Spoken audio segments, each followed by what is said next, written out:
Welcome back to II Captain, the podcast that explores the development and implementation of Gen AI at Worldwide Technology. I'm your co-host, Marc DeSantis, and today we'll talk about the challenges and considerations of integrating Gen AI into various applications and services, such as code generation, document summarization, and content curation. We'll also discuss how we use different programming languages and tools to create and deploy AI solutions. And we'll share our insights into the rapid evolution of AI technology in the space and how we adapt to new models and frameworks that emerge almost every day. This is II Captain. Let's get to it. WWT presents II Captain. On just a personal use standpoint, we see a lot of people talking about the great things that they've done. This, basically have eliminated their work week, but it is a skill in and of itself that you have to learn. Yeah. And whether it's you were learning how to use pivot charts and pivot tables in Excel, the first time didn't go that well, but the more you use it, the faster it gets, and then it becomes a tool that you can leverage well. Yeah, I think it's important to remember that a lot of these tools, especially in the generative AI space, we're talking about tools that are 6 to 9 months old, right? And when I look at my own kind of personal use cases, GitHub Copilot is probably the thing that I would point to as being the most useful, right? Just from a day-to-day coding standpoint. And that's been around now for like 3 years, right? But like most people probably didn't hear about it until maybe June of last year, right? So it spent maybe 2 years in incubation, kind of coming up with, approaches and, kind of more solid use cases. Right. And then for the last, maybe 6 to 9 months again, it's actually hit the point where people are clamoring for it, whereas I think a lot of these AI tools, previously were more just experimental or things that people were jumping into just to kind of say they're using it as opposed to like actually having like a real need for it. Right. And that makes a lot of sense too, because when you do start to break down the different use cases for Gen AI, translation, so language translation, in this case, translation into code is one of the more mature aspects of it. Does that well, very well, and to the point that you can say it's highly accurate. So that makes a lot of sense why that one gained traction and people like using it because it was working well. The other stuff of like, summarize this, again, a 10K or summarize the knowledge of my entire enterprise, is a much bigger and more difficult problem, and also a very hard one to validate very easily as well. Yeah, and that information changes so quickly, right? With each new release and like version of the hardware or the specific information that you're looking for. Whereas you look at coding languages and they change, but not as quickly, right? Like you can look at JavaScript that's built today and JavaScript built 20 years ago, and for the most part, there's a lot of similarities there, right? And then with GitHub in particular, like they own all of the code, right? So there's so much code that they can train on that is out there and validated for decades now. I would say that as far as like the challenge level of doing something like this in the enterprise, it in one sense, it, like the previous conversation, the hype is so high that there's a desire to achieve the benefits that are being attributed to it.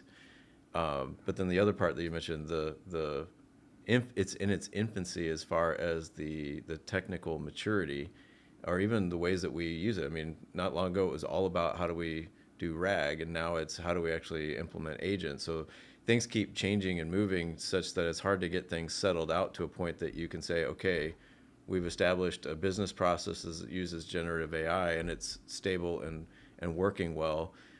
Versus something new coming out that kind of upends those things. So I'd say that in and of itself creates a lot of the difficulty and the challenge that we're seeing in trying to achieve business outcomes through the technology. And it's also like it's a different way of thinking about programming and building applications because generative AI is inherently non-deterministic, right? So you ask it a question and it gives you one answer. You ask it the same question, it's going to give you a different answer.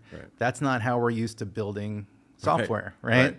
And so it's right now, at least, an assistant kind of mindset where you're building software to aid humans, right? And typically we're building software to automate and kind of reduce the human intervention. At this point in the generative AI cycle. It's really, how do I build these applications to augment, what people can do, and make sure that we have somebody reviewing and approving and, validating the answers before it becomes, a transaction or something that's out there. Yeah.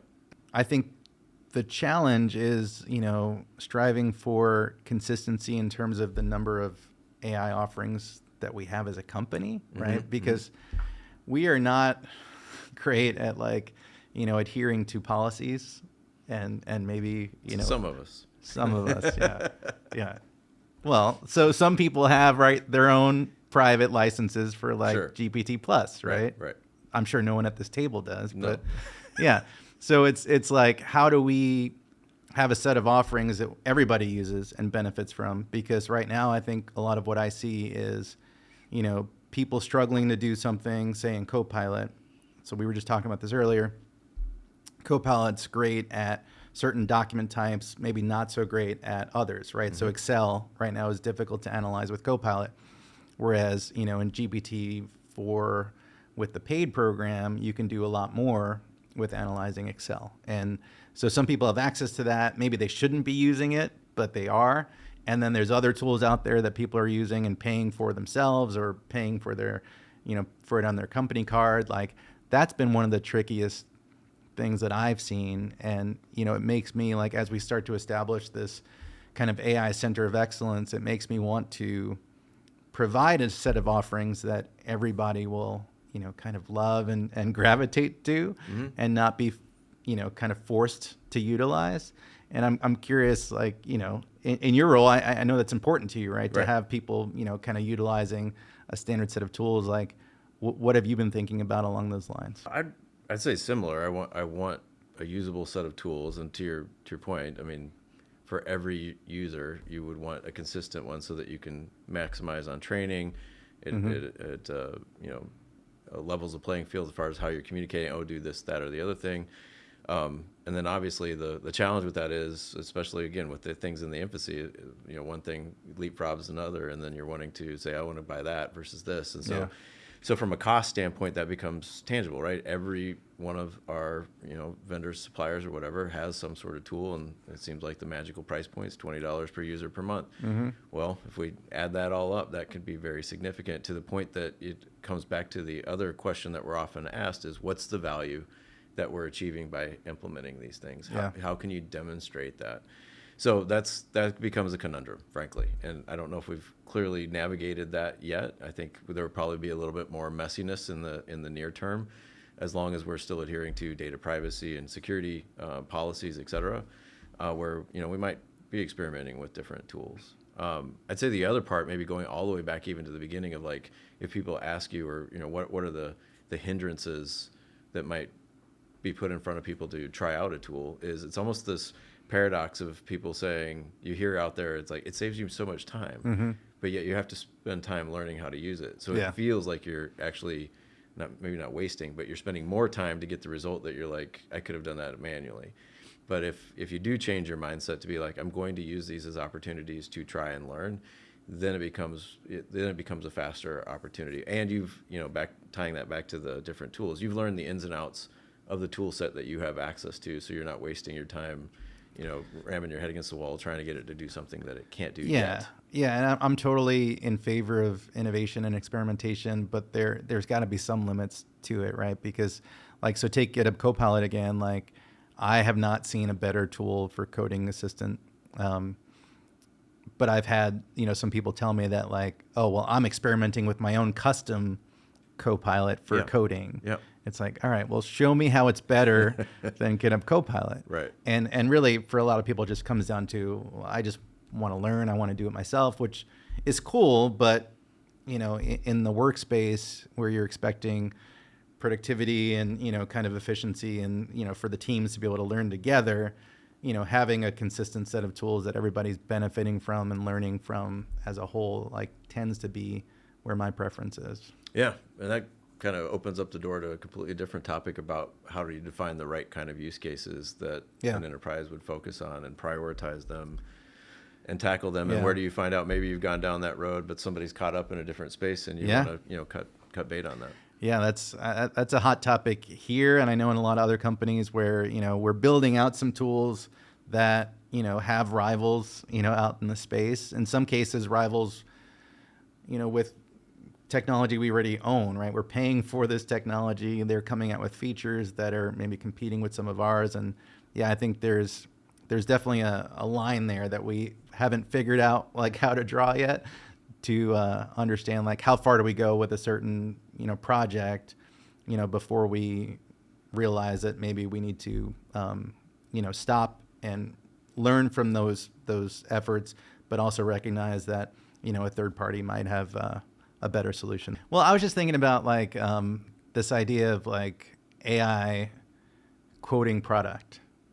Ah, okay. So if we take some of the demos and some of the experiments that we've been doing, like we have some pretty good solutions for AI answering questions, right? And we can feed it data and it can answer questions. And so I think the leap from that to now like quoting products, right? Working with a customer, understanding what the customer's needs are, translating those needs into the complexity of product offerings that we offer, and potentially putting pricing around that. Like that's a pretty big jump, right? It's a huge jump. Yes, I'd agree. I mean, and this is interesting. It's like because it's more of a jump to assuming it's artificially AGI is the general intelligence, right. And it will be able to absorb all that and then make the decisions. Versus, it's really moving to agentic, where we still have to embed the business logic and the intelligence into the deterministic solutions, and then present them to AI to be able to help kind of orchestrate. But right.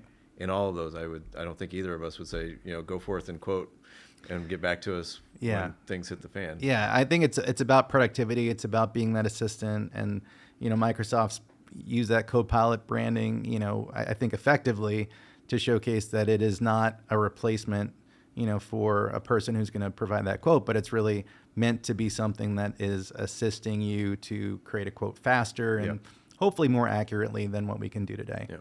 I think the other one even more aligns to the generative capability versus kind of more the intelligence of the quote that we've run into is just the I guess the misnomer that the large language model using it automatically learns, and all we need to do is get all of the information from an enterprise, put it there, and it will figure out everything, when we need to recognize that there's a lot of disparate information and probably things that conflict or contradict in there. And in our experience, you have to curate good content, just like you have to curate good data to produce good reports. Yeah.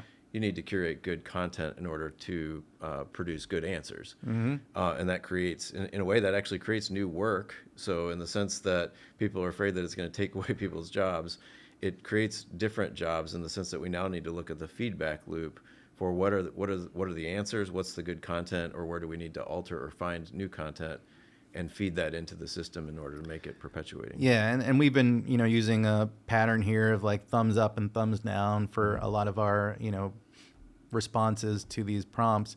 And yeah, I don't think people realize that that's not just an automatic trigger for the AI to get smarter, right? And so I think there are ways of taking that feedback and making the AI smarter, but it's not inherent in the model to do that, right? Like there are software development pipelines and practices that we can follow that are just kind of tried and true things that we've been doing for years to be able to, kind of mark data with different, attributes. But yeah, it's not magic, right? It's not something you can just feed into the LLM and say, next time, give me something less like this and more like this. Yeah, I'd say one of the messiest ones. I'm thinking to one of the a slide that one of our AI practitioners has put together that shows kind of the different approaches to maturity in applying new technology. Really, not just AI, but it was recognizing that you start with silos of a lot of different people trying out different things and not necessarily connected to then, as Mark, you indicated, establishing a center of excellence so that you can create kind of truly a center around what are we doing, and then still doesn't mean that it's all centrally controlled, like no one else can do it, but you create awareness and then alignment through that, and then ultimately to federate meaning that you start to enable other teams to start to do that. And that kind of shows a life cycle of new technology introduction. So the messiness, I guess, is that we were seeing initially was so much hype and desire to see things that there were all these silos.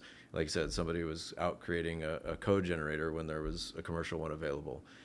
Somebody was creating, a chat bot of X, Y, and Z, and somebody else was doing for a different set of things. So in a way, we were leaking availability, capacity, and mind share because we've got different people that are all tackling the similar types of foundational problems instead of the functional ones. And so moving it, and we did that fairly quickly, or recognized the right groups within WWT that had a vested interest in gaining skills and then getting them aligned to start working towards the same group. It wasn't perfect, but it got us going at least in the same boat. And then we started to get in cadence with the same rowing as well. Yeah, and I mean, shadow IT is something that has always been around, right, and will continue to be around.